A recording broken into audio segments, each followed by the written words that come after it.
Children, a wonder, a delight, but they need people to look after them. They need parents. And that brings us to this week's case. It arises out of South Carolina, and there was a situation in which someone who was no blood relationship to a child was seeking custody of the child. Bad news set of circumstances. Mom committed suicide. She was married to a man that was not the father of her child from her first marriage.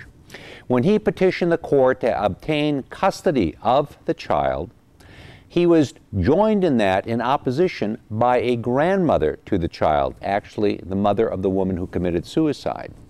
The grandmother said, "I have a blood relationship to this child. You don't. You're just a stranger for all intents and purposes. You are not his blood father. You don't have any relationship to him other than the fact that you had been his stepfather for some period of time."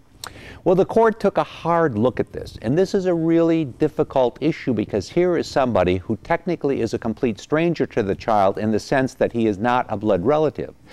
But what the court did, and it went all the way up to the South Carolina Supreme Court, what the court did was say this man, for all intents and purposes, had been the psychological father of the child. He had been there every day for the kid, and therefore, for all intents and purposes, he had been fulfilling the role of a father.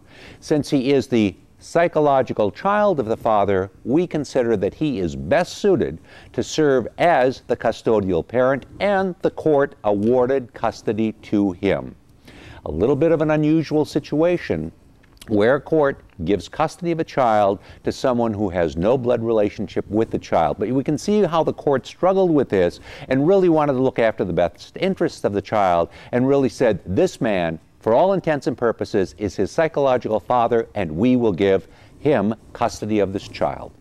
All right, that's our case for this week. We'll be back with you next week. We bring you new cases every week. My name's David Allen.